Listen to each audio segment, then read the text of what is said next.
ഓസ്ട്രേലിയയിൽ permanent residency കിട്ടാനായിട്ട് ആഗ്രഹമുണ്ട്. പക്ഷെ ഒരു ഐഡിയ ഇല്ല എവിടെ തുടങ്ങണമെന്നുള്ളത്. അല്ലെങ്കിൽ പിന്നെ പെർമനന്റ് റെസിഡൻസിയുടെ പ്രോസസ്സ് നിങ്ങൾ സ്റ്റാർട്ട് ചെയ്തു. പക്ഷെ പകുതി വഴി എത്തിയപ്പോൾ ഇഷ്ടം പോലെ ഫോംസും സ്റ്റെപ്സും ഉണ്ട്. നിങ്ങൾക്ക് യാതൊരു രീതിയിലും ഐഡിയ ഇല്ല ആ ഒരു സ്റ്റെപ്പിൽ നിന്നൊന്ന് നിങ്ങൾ എങ്ങനെ കമന്റ് ചെയ്യണമെന്നുള്ളത്.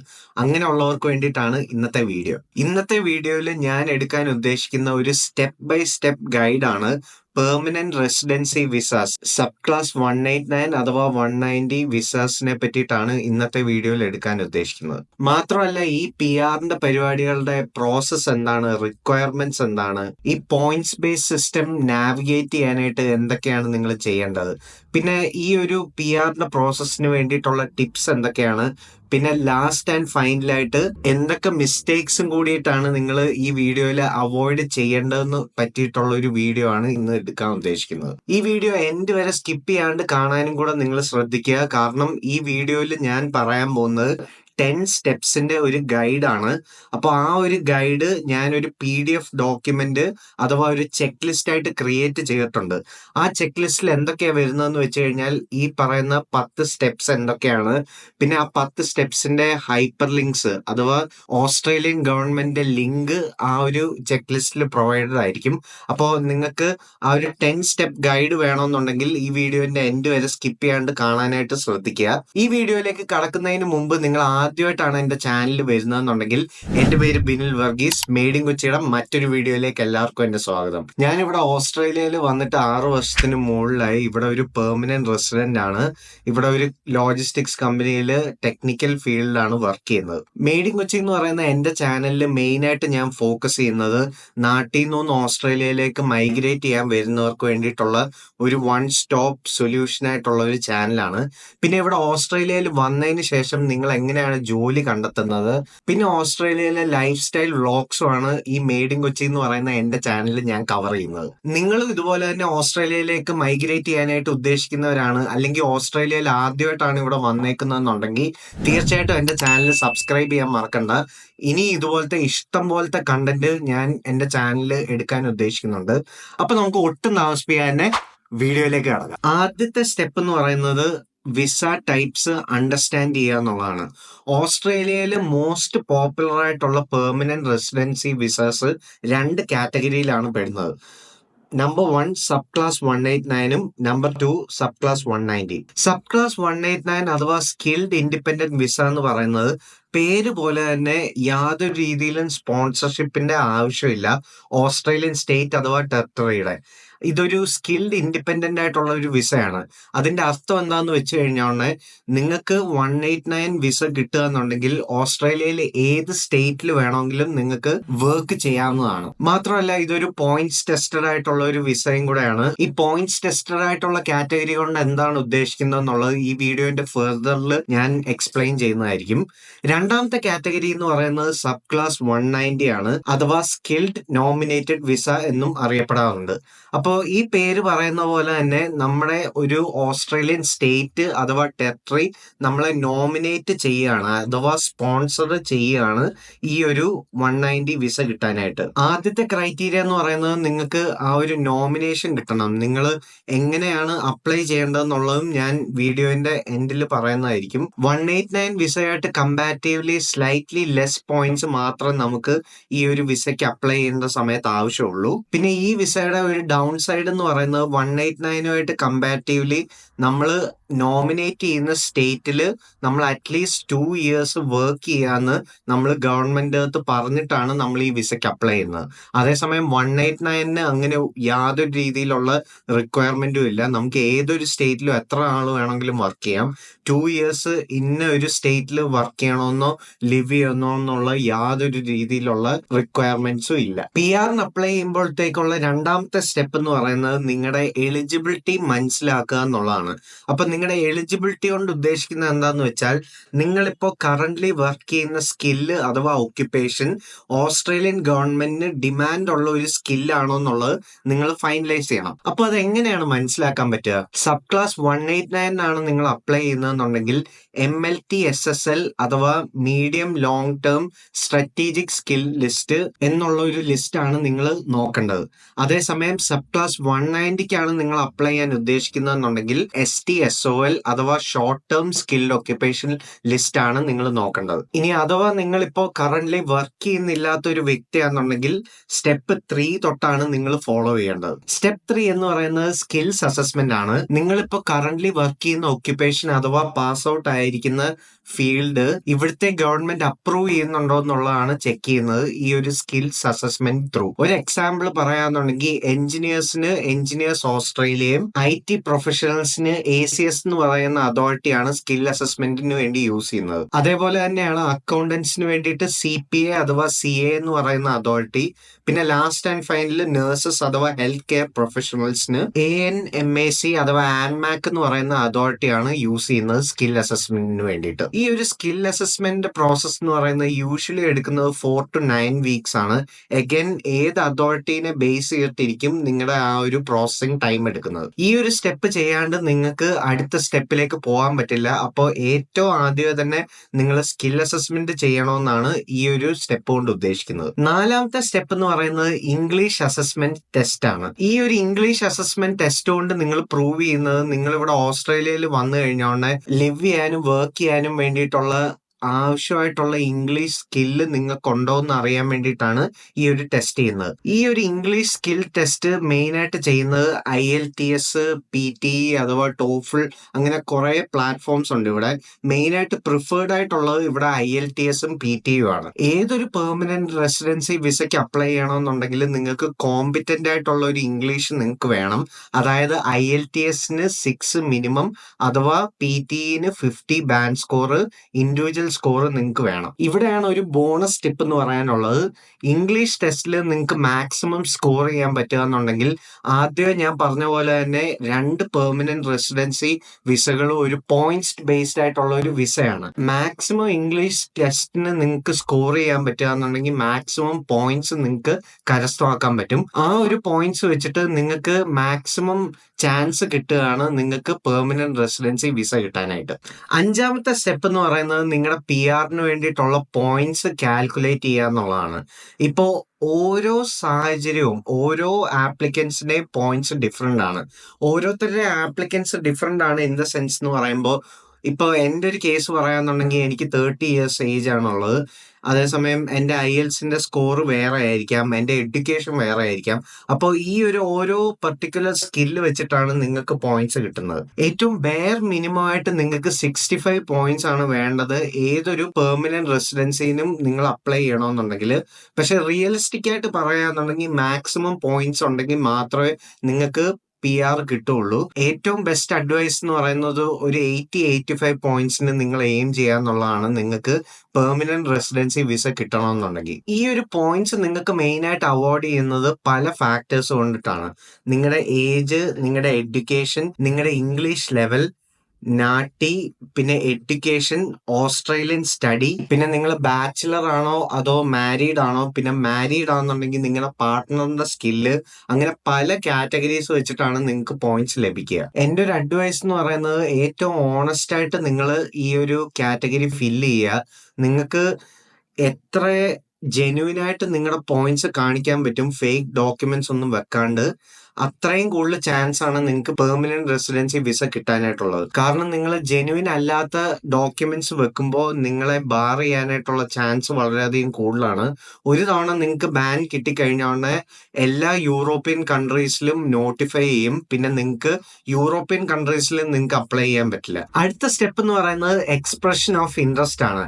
എക്സ്പ്രഷൻ ഓഫ് ഇൻട്രസ്റ്റ് എന്ന് പറയുന്നത് നമ്മൾ ഓസ്ട്രേലിയൻ ഗവൺമെന്റ് സ്കിൽ സെലക്ട് എന്ന് പറയുന്ന പ്ലാറ്റ്ഫോമിൽ കയറിയിട്ട് നമ്മൾ ഓസ്ട്രേലിയൻ ഗവൺമെന്റ് അകത്ത് പറയാണ് എനിക്ക് സബ് ക്ലാസ് 189 അഥവാ 190ക്ക് അപ്ലൈ ചെയ്യാനായിട്ട് താല്പര്യമുണ്ട്. ഈ ഒരു സ്കിൽ സെലക്ട് അല്ലെങ്കിൽ EOI എന്നൊക്കെ പറഞ്ഞ് കേൾക്കുമ്പോൾ യാതൊരു രീതിയിലും പേടിക്കേണ്ട കാര്യമില്ല കേട്ടോ. ഇത് നിങ്ങൾ ജസ്റ്റ് ഓസ്ട്രേലിയൻ ഗവൺമെന്റിനെ നോട്ടിഫൈ ചെയ്യാണ് നിങ്ങൾക്ക് പെർമനന്റ് റെസിഡൻസി വിസയ്ക്ക് അപ്ലൈ ചെയ്യാൻ താല്പര്യമുണ്ടെന്ന്. ഇത് ആപ്ലിക്കേഷനുമായിട്ട് യാതൊരു ബന്ധവുമില്ല. ഇത് ആപ്ലിക്കേഷന് മുന്നേ ഗവൺമെന്റിനെ നിങ്ങൾ അറിയിക്കുകയാണ് ഈ കാണുന്നതാണ് എൻ്റെ ഡീറ്റെയിൽസ്, ഈ കാണുന്നതാണ് എൻ്റെ പോയിന്റ്സ്, എനിക്ക് ഇന്ന വിസയ്ക്ക് അപ്ലൈ ചെയ്യാൻ താല്പര്യമുണ്ട്.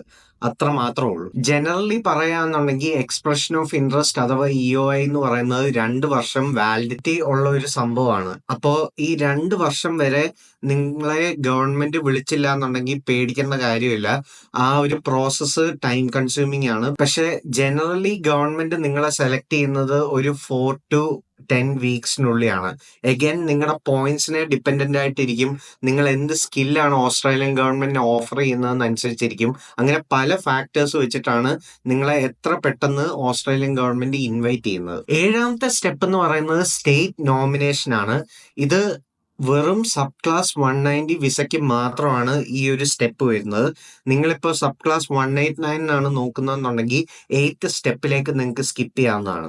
അപ്പോൾ ഈ ഒരു സ്റ്റെപ്പ് കൊണ്ട് മെയിൻ ആയിട്ട് ഉദ്ദേശിക്കുന്നത് എന്താന്ന് വെച്ച് കഴിഞ്ഞാൽ നിങ്ങളുടെ ഒക്യുപ്പേഷൻ, നിങ്ങളുടെ വർക്ക് സ്റ്റഡി റിക്വയർമെന്റ്സ് എന്താണ്, ജോബ് ക്രൈറ്റീരിയ എന്താണ്, പിന്നെ ഏത് സ്റ്റേറ്റിനാണ് നിങ്ങൾ മെയിൻ ആയിട്ട് അപ്ലൈ ചെയ്യുന്നത്. New south Wales, western Australia, Tasmania, Victoria, അങ്ങനെ പല സ്റ്റേറ്റ്സ് ഉണ്ട് ഇവിടെ. ഏത് സ്റ്റേറ്റിനാണ് നിങ്ങൾ പോകാൻ താല്പര്യം ഉള്ളതെന്നുള്ളത് ഈ ഒരു സ്റ്റെപ്പിലാണ് നിങ്ങൾ ഗവൺമെന്റിനെ നോട്ടിഫൈ ചെയ്യുന്നത്. പിന്നെ പല സ്റ്റേറ്റിനും പല റൂൾസ് ആണുള്ളത്. ഫോർ ഇൻസ്റ്റൻസ് വിക്ടോറിയയിൽ അപ്ലൈ ചെയ്യുന്ന സമയത്ത് നമുക്ക് ജോബിന്റെ ആവശ്യമില്ല സ്റ്റേറ്റ് നോമിനേഷൻ കിട്ടാനായിട്ട്. അതേസമയം നമ്മൾ ന്യൂ സൗത്ത് വെയിൽസിനാണ് അപ്ലൈ ചെയ്യുന്നതെന്നുണ്ടെങ്കിൽ നമുക്കൊരു ജോബ് ഓഫറിന്റെ ആവശ്യമുണ്ട്. ജോബ് ഓഫർ ഇല്ലെന്നുണ്ടെങ്കിൽ നമുക്ക് ഈ ഒരു വിസയ്ക്ക് അപ്ലൈ ചെയ്യാൻ പറ്റില്ല. അപ്പൊ പല വിസയ്ക്കും പല ക്രൈറ്റീരിയ ഉണ്ട്. അപ്പോൾ ഏതൊരു സ്റ്റേറ്റിലാണ് അല്ലെങ്കിൽ ഏതൊരു സിറ്റിയിലാണ് നിങ്ങൾക്ക് പോകേണ്ടതെന്നുള്ളത് അനുസരിച്ചിരിക്കും നിങ്ങളുടെ ക്രൈറ്റീരിയ അല്ലെങ്കിൽ നിങ്ങളുടെ റൂൾസ് അപ്ലൈ ചെയ്യുന്നത്. 8ാമത്തെ സ്റ്റെപ്പ് എന്ന് പറയുന്നത് ഇൻവിറ്റേഷൻ ടു അപ്ലൈ ആണ്. ഈ ഒരു സ്റ്റേജ് എന്ന് പറയുന്നത് വളരെയധികം എക്സൈറ്റിംഗ് ആയിട്ടുള്ള ഒരു സ്റ്റേജ് ആണ്. അറ്റ്ലീസ്റ്റ് എൻ്റെ ഒരു എക്സ്പീരിയൻസ് പറയാന്നുണ്ടെങ്കിൽ ഞാൻ വളരെയധികം ഹാപ്പി ആയിട്ടുണ്ടായിരുന്ന ഒരു സ്റ്റേജ് ആയിരുന്നു. നിങ്ങൾ കുറേ അധികം അലഞ്ഞു തിരിഞ്ഞ് നടന്നിട്ട് പോസിറ്റീവ് ആയിട്ടുള്ള ഒരു ഫീഡ്ബാക്ക് കിട്ടുന്ന ഈ ഒരു സ്റ്റേജിലാണ്. അപ്പൊ നേരത്തെ പറഞ്ഞിരിക്കുന്ന എക്സ്പ്രഷൻ ഓഫ് ഇൻട്രസ്റ്റും നിങ്ങളുടെ നോമിനേഷനും എല്ലാം വെച്ചിട്ട് ഗവൺമെന്റ് നിങ്ങൾക്ക് ഒരു മെയിൽ അയക്കുകയാണ്. ഹേയ് ബിനിൽ, നിങ്ങളുടെ സ്കില്ല്, നിങ്ങളുടെ പോയിന്റ്സ് എല്ലാം വെച്ചിട്ട് നിങ്ങളെ അപ്രൂവ് ആയിരിക്കുകയാണ്, നിങ്ങളെ ഇൻവൈറ്റ് ചെയ്തിരിക്കുകയാണ് സബ് ക്ലാസ് 189 അല്ലെങ്കിൽ 190ക്ക് വേണ്ടി അപ്ലൈ ചെയ്യാനായിട്ട്. അപ്പൊ ഈ ഒരു സ്റ്റേജിൽ ഗവൺമെന്റ് നിങ്ങൾക്ക് ഒരു ടിപ്പിക്കലി 4 to 6 വീക്സ് തരും. നിങ്ങൾക്ക് നേരത്തെ പറഞ്ഞിരുന്ന പോയിന്റ്സ് നിങ്ങൾ പറഞ്ഞിരുന്നല്ലോ, ഇപ്പൊ ഒരു 30 വയസ്സാണോ നിങ്ങൾക്ക് ഉണ്ടായിരുന്നത്, അപ്പൊ 25 പോയിന്റ് ഉണ്ട്. പിന്നെ ഓസ്ട്രേലിയയിൽ സ്റ്റഡി ഉണ്ടായിരുന്നതിന്റെ 5 പോയിന്റ്, അല്ലെ നാട്ടിൽ നിങ്ങൾ ബാച്ചിലേഴ്സ് ചെയ്തതിന്റെ 15 പോയിന്റ്, അങ്ങനെയൊക്കെ ഓരോ പോയിന്റ്സ് നിങ്ങൾ വെച്ചിട്ടുണ്ടായിരുന്നല്ലോ. അതിന്റെ എവിഡൻസ് വെക്കേണ്ട സ്റ്റേജ് ആണിത്. ഈ ഒരു സ്റ്റേജിലാണ് നിങ്ങൾ ഓസ്ട്രേലിയൻ ഗവൺമെന്റ് വെബ്സൈറ്റിൽ നിങ്ങളെ ആപ്ലിക്കൻ പോർട്ടലിൽ പോയിട്ട് നിങ്ങളുടെ എവിഡൻസസ് സബ്മിറ്റ് ചെയ്യേണ്ട ഒരു ടൈം. ഈ ഒരു സ്റ്റേജിലാണ് എല്ലാ കാര്യങ്ങളും വളരെയധികം ഇൻട്രസ്റ്റിംഗും എക്സൈറ്റിംഗും ആയിട്ട് വരുന്നത്. കാരണം നിങ്ങൾ സ്കിൽ അസസ്മെന്റ്, നിങ്ങളുടെ ആപ്ലിക്കേഷൻ പ്രിപ്പയർ ചെയ്യാനായിട്ട്, നിങ്ങളുടെ ഓരോ ഡോക്യുമെന്റ്സ് റെഡി ആക്കാനായിട്ട് നിങ്ങൾ കുറെ കഷ്ടപ്പെട്ടിട്ടുണ്ടാവുമല്ലോ. അത് എല്ലാം ആ ഒരു ഫ്രൂഷനിൽ എത്തുന്ന ഒരു സ്റ്റേജ് ഇതാണ്. അപ്പൊ ഏറ്റവും കൂടുതൽ സാറ്റിസ്ഫാക്ഷനും കിട്ടാൻ പോകുന്നത് നിങ്ങൾക്ക് ഈ ഒരു സ്റ്റേജിലും പിന്നെ ലാസ്റ്റ് സ്റ്റെപ്പിലുമാണ്. 9ാമത്തെ സ്റ്റെപ്പ് എന്ന് പറയുന്നത് നിങ്ങളുടെ വിസ ലോഡ്ജ് ചെയ്യാണ്, ഞാൻ നേരത്തെ പറഞ്ഞ പോലെ തന്നെ. അപ്പോൾ നിങ്ങൾക്ക് ഒരു 60 days ഗവൺമെന്റ് നിങ്ങൾക്ക് ടൈം തരും. നിങ്ങളുടെ എല്ലാ ഡോക്യുമെന്റ്സും, നിങ്ങളുടെ സ്റ്റഡി ഡോക്യുമെന്റ്സ്, PTയുടെ documents, employment reference, police check, പിന്നെ മെഡിക്കൽ ചെയ്യേണ്ടത് ഈ ഒരു ടൈമിലാണ്. പിന്നെ നാട്ടി ചെയ്തിട്ടുണ്ടെങ്കിൽ നാട്ടിയുടെ പ്രൂഫ് കാണിക്കണം. അങ്ങനെ പല കാര്യങ്ങള് എവിഡൻസസ് ആയിട്ട് വെക്കേണ്ട ഒരു സ്റ്റേജ് ആണിത്. പിന്നെ വിസയ്ക്ക് ലോഡ്ജ് ചെയ്യേണ്ട സമയത്ത് ഏകദേശം ഒരു 4650 ഓസ്ട്രേലിയൻ ഡോളർ, അഥവാ ഒരു റഫ്ലി പറയാന്നുണ്ടെങ്കിൽ ഒരു 2 to 3 lakhs നമുക്ക് ഗവൺമെന്റ് വെബ്സൈറ്റിൽ കയറി അടയ്ക്കേണ്ട ഒരു സ്റ്റേജ് കൂടെയാണിത്. ലാസ്റ്റ് ആൻഡ് ഫൈനൽ സ്റ്റെപ്പ് അഥവാ സ്റ്റെപ്പ് 10 എന്ന് പറയുന്നത് വെയിറ്റിംഗ് ആണ്. അപ്പോ എനിക്കറിയാം നിങ്ങൾ ഇവിടം വരെ എത്തിയവര് ലാസ്റ്റ് വിചാരിക്കുക വെയിറ്റിംഗ് എന്തിനാണ് ഈ ഒരു സ്റ്റെപ്പായിട്ട് ഇവൻ മെൻഷൻ ചെയ്തേക്കുന്നത്.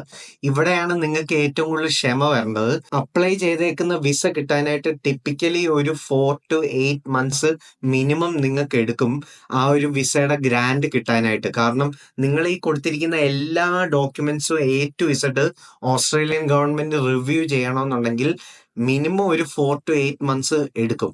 അപ്പോൾ ആ ഒരു ടൈം ക്ഷമയോടെ നിങ്ങൾ വെയിറ്റ് ചെയ്യുക. കാരണം ഞാൻ സബ് ക്ലാസ് 190ക്ക് അപ്ലൈ ചെയ്തിരുന്ന സമയത്ത് ഓൾമോസ്റ്റ് ഒരു 10 അല്ലെങ്കിൽ 11 മന്ത്സ് ആണ് ഞാൻ വെയിറ്റ് ചെയ്തിരുന്നത്. എനിക്കറിയാം നാട്ടിൽ നിന്ന് അപ്ലൈ ചെയ്യുന്ന സമയത്ത് നമ്മള് പലവർക്കും ക്ഷമയുണ്ടാവില്ല. എപ്പോഴാണ് നമുക്ക് ഓസ്ട്രേലിയയിൽ പോകാൻ പറ്റുന്നത്? നമ്മുടെ ബന്ധുക്കളും നാട്ടുകാരും വീട്ടുകാരും എല്ലാവരും ചോദിക്കും, മോനെ നീ അപ്ലൈ ചെയ്തിട്ട് എന്തായെന്നുള്ളത്. അപ്പൊ അവരുടെ അടുത്ത് എല്ലാവരുടെ അടുത്തും പോയി പണി നോക്കാൻ പറയണം. അവരുടെ അടുത്ത് പറഞ്ഞ് മനസ്സിലാക്കാൻ നോക്കുക. ഇതൊരു 1 ഇയറിന്റെ ഒരു പ്രോസസ്സാണ്. അപ്പോ ഏകദേശം ഒരു 12 മന്ത്സ് എടുക്കും ഇതിന്റെ പ്രോസസ്സിംഗ് ടൈം. മൊത്തം കാര്യങ്ങൾ ചെയ്യാൻ മെയിനായിട്ട് അവരെ റിയലിസ്റ്റിക് ആയിട്ട് പറഞ്ഞ് മനസ്സിലാക്കുക. ഇതാണ് ഏകദേശം എടുക്കുന്ന ടൈം. പിന്നെ നിങ്ങളെയും മോട്ടിവേറ്റ് ചെയ്യുക. നിങ്ങൾ ആ ഒരു ടൈമിൽ ഓസ്ട്രേലിയയിലേക്ക് മൈഗ്രേറ്റ് ചെയ്യാനായിട്ടുള്ള പ്രിപ്പറേഷൻസ് നിങ്ങൾ എടുക്കുക. പിന്നെ വൺസ് നിങ്ങൾ ആ ഒരു 8 to 12 മന്ത്സ് വെയിറ്റ് ചെയ്ത് കഴിഞ്ഞോണ്ട് നിങ്ങൾക്ക് ഗ്രാൻഡ് കിട്ടും. പിന്നെ കൺഗ്രാറ്റ്സ്, എല്ലാം അടിപൊളിയായിട്ട് നടക്കും. നിങ്ങൾ ടിക്കറ്റ് എടുക്കുക, പിന്നെ ഫാമിലി ഉണ്ടെങ്കിൽ ഫാമിലി ആയിട്ട് മൂവ് ചെയ്യുക. അത് മാത്രമേ ഉള്ളൂ. ഇനി ബോണസ് ടിപ്സിലേക്കാണ് ഞാൻ കടക്കാൻ പോകുന്നത്. EOIയിൽ അപ്ലൈ ചെയ്യുന്ന സമയത്ത് ജെന്യുവിൻ ആയിട്ടുള്ള ഡോക്യുമെന്റ്സ് മാത്രം സബ്മിറ്റ് ചെയ്യുക. അതൊരു ബോണസ് ടിപ്പാണ്. ഒരിക്കലും ഫോൾസ് ആയിട്ടുള്ള ഡോക്യുമെന്റ്സ് നിങ്ങൾ വെക്കരുത്. രണ്ടാമത്തെ കാര്യം എന്ന് പറയുന്ന ആപ്ലിക്കേഷൻ അപ്ലൈ ചെയ്യുന്നതിന് മുമ്പ് അറ്റ്ലീസ്റ്റ് 2 തവണയിലും എല്ലാ ഡോക്യുമെന്റ്സും ഗോ ത്രൂ ചെയ്യുക. എന്തേലും മിസ്റ്റേക്സ് നിങ്ങളുടെ സൈഡിൽ നിന്ന് വന്നിട്ടുണ്ടോ എന്ന് ചെക്ക് ചെയ്യുക. എപ്പോഴും ക്രോസ് വെരിഫൈ ചെയ്യുക. കാരണം നമ്മൾ എന്തേലും ഒരു ഡോക്യുമെന്റ് തെറ്റായിട്ടാണ് ഓസ്ട്രേലിയൻ ഗവൺമെന്റ് കൊടുക്കുന്നുണ്ടെങ്കിൽ ഓസ്ട്രേലിയൻ ഗവൺമെന്റ് നമ്മളെ റീച്ച് ഔട്ട് ചെയ്തിട്ട് പറയും, ഇങ്ങനെ ഒരു തെറ്റ് അല്ലെ ഇങ്ങനെ ഒരു മിസ്റ്റേക്ക് നിങ്ങളുടെ ഡോക്യുമെന്റിൽ കണ്ടു, അതിന്റെ ഫെർദർ എക്സ്പ്ലനേഷൻ തരാമോ. പിന്നെ അങ്ങനെ ഒരു RFI അഥവാ റിക്വസ്റ്റ് ഫോർ ഫെർദർ ഇൻഫർമേഷൻ കിട്ടിക്കഴിഞ്ഞോണ്ട് പിന്നെയും ഒരു 2 to 3 മന്ത്സ് എടുക്കും നിങ്ങൾ പുതിയൊരു ഡോക്യുമെന്റ് കൊടുത്തു കഴിയുമ്പോൾ ഓസ്ട്രേലിയൻ ഗവൺമെന്റിന് വെരിഫൈ ചെയ്യാനായിട്ട്. അപ്പൊ കുറച്ചുകൂടെ ലെങ്തി ആവുകയാണ് നിങ്ങളുടെ ആ ഒരു വെയിറ്റിംഗ് പീരീഡ്. അപ്പോൾ എപ്പോഴും ഒരു ഡബിൾ അല്ലെങ്കിൽ ട്രിപ്പിൾ ചെക്ക് ചെയ്യാൻ നോക്കുക നിങ്ങളുടെ ഡോക്യുമെന്റ്സ്. മൂന്നാമത്തെ കാര്യം എന്ന് പറയുന്നത്, ഈ ഒരു 7-8 മാസം നിങ്ങൾ വെയിറ്റ് ചെയ്യുന്ന സമയത്ത് എപ്പോഴും മാക്സിമം നിങ്ങൾ ഇംപ്രൂവ് ചെയ്യാൻ നോക്കുക. നിങ്ങൾ ഇംഗ്ലീഷ് ആദ്യം ടെസ്റ്റ് എടുത്ത സമയത്ത് 6 കിട്ടിയെന്നുണ്ടെങ്കിൽ ഒരു 2-3 മാസം പ്രിപ്പയർ ചെയ്തിട്ട് രണ്ടാമത്തെ ടൈം അപ്ലൈ ചെയ്യുക. അപ്പൊ നിങ്ങൾക്ക് അല്ലെങ്കിൽ 7 അല്ലെങ്കിൽ 8 ആയിരിക്കും നിങ്ങൾക്ക് പോയിന്റ് കിട്ടുക. അപ്പൊ കൂടുതൽ പോയിന്റ് കിട്ടുമ്പോൾ അതിന്റെ ഗുണം എന്താന്ന് വെച്ചാൽ, വൺസ് നിങ്ങൾ നിങ്ങളുടെ ആപ്ലിക്കേഷൻ പുട്ട് ഫോർത്ത് ചെയ്ത് കഴിഞ്ഞോണ്ട് നിങ്ങൾക്ക് കൂടുതൽ പോയിന്റ് കിട്ടുകയാണെങ്കിൽ നിങ്ങളുടെ ആപ്ലിക്കേഷൻ നിങ്ങൾക്ക് അപ്ഡേറ്റ് ചെയ്യാൻ പറ്റും. അപ്പൊ കൂടുതൽ ചാൻസ് കിട്ടും. കൂടുതൽ പോയിന്റ്സ് ഉണ്ടെങ്കിൽ ഓസ്ട്രേലിയൻ ഗവൺമെന്റ് കൂടുതൽ പ്രയോറിറ്റി വരും നിങ്ങളുടെ ഒരു ആപ്ലിക്കേഷന്. പിന്നെ ഫൈനൽ ആയിട്ടുള്ള ബോണസ് ടിപ്പ് എന്ന് പറയുന്നത്, രജിസ്റ്റേർഡ് ആയിട്ടുള്ള മൈഗ്രേഷൻ ഏജൻസ് ആയിട്ട് നിങ്ങൾ കോണ്ടാക്ട് ചെയ്യുക. അവരുടെ ഒരു സെക്കൻഡ് ഒപ്പീനിയൻ എടുക്കുക എന്നുള്ളതാണ്. അവരിത് വർഷങ്ങളായിട്ട് ഇത് ചെയ്യുന്ന ഒരു സംഭവം ആയതുകൊണ്ട് അവർക്ക് ഓണസ്റ്റ് ആയിട്ടുള്ള ഒപ്പീനിയൻ തരാൻ പറ്റും. ഇപ്പോ നാട്ടിലെ മൈഗ്രേഷൻ ഏജൻസീസ് അല്ലാണ്ട് നിങ്ങൾക്ക് മൈഗ്രേഷൻ ലോയേഴ്സ് ആയിട്ട് സംസാരിക്കാൻ പറ്റും. അവരായിരിക്കും കുറച്ചുകൂടെ നല്ലൊരു ഒപ്പീനിയൻ നിങ്ങൾക്ക് തരാൻ പോകുന്നത്. പിന്നെ ലാസ്റ്റ് ആൻഡ് ഫൈനൽ ആയിട്ടുള്ള ബോണസ് ടിപ്പ് ഞാൻ ആദ്യമേ തന്നെ നിങ്ങളുടെ അടുത്ത് പ്രോമിസ് ചെയ്തിരുന്നു. ഈ വീഡിയോയിൽ ഞാൻ മെൻഷൻ ചെയ്യുന്ന എല്ലാ കാര്യങ്ങളും A to Z ഞാനൊരു ചെക്ക് ലിസ്റ്റ് ആയിട്ട് പ്രിപ്പയർ ചെയ്തിട്ടുണ്ട്, അഥവാ ഒരു PDF ഡോക്യുമെന്റ് ആയിട്ട്. അത് കിട്ടാനായിട്ട് നിങ്ങൾ ഈ വീഡിയോന്റെ താഴെ PR എന്ന് കമന്റ് ചെയ്താൽ മതി. ഞാൻ നിങ്ങൾക്ക് ഡയറക്റ്റ് ആയിട്ട് അയച്ചു തരുന്നതായിരിക്കും. അപ്പൊ ഈ പറഞ്ഞ കാര്യങ്ങളൊക്കെയാണ് മെയിൻ ആയിട്ട് ഓസ്ട്രേലിയയിൽ പെർമനന്റ് റെസിഡൻസീസ് സബ് ക്ലാസ് 189ഉം 190ക്കും അപ്ലൈ ചെയ്യേണ്ട സമയത്ത് വരുന്ന കാര്യങ്ങൾ. ഹോപ്പ്ഫുള്ളി ഈ വീഡിയോന്റെ എൻഡിൽ നിങ്ങൾക്ക് ഒരു ക്ലിയർ ഗൈഡൻസ് കിട്ടിയിട്ടുണ്ടാവും. എങ്ങനെയാണ് അപ്ലൈ ചെയ്യേണ്ടത്, എങ്ങനെയാണ് നിങ്ങൾ ഓസ്ട്രേലിയയിലേക്ക് മൈഗ്രേറ്റ് ചെയ്യണമെന്നുണ്ടെങ്കിൽ എന്തൊക്കെയാണ് നിങ്ങൾ ചെയ്യേണ്ടതെന്നുള്ളത് നിങ്ങൾക്ക് ആ ഒരു ക്ലാരിറ്റി നിങ്ങൾക്ക് മനസ്സിലായിട്ടുണ്ടാവും. അപ്പൊ പതിവ് പോലെ തന്നെ നിങ്ങൾക്ക് എന്റെ വീഡിയോ ഇഷ്ടപ്പെട്ടു എന്നുണ്ടെങ്കിൽ തീർച്ചയായിട്ടും എന്റെ വീഡിയോയ്ക്ക് തംസ് അപ്പ് കൊടുക്കുക, എന്റെ ചാനൽ സബ്സ്ക്രൈബും ചെയ്യുക. ഇനി ഇതുപോലത്തെ ഇൻഫർമേറ്റീവ് വീഡിയോസ് ആയിട്ട് നിങ്ങളുടെ മുമ്പിൽ കണ്ടുമുട്ടട്ടെ എന്നുള്ള ശുഭാപ്തി വിശ്വാസത്തോടെ ഗുഡ് ബൈ.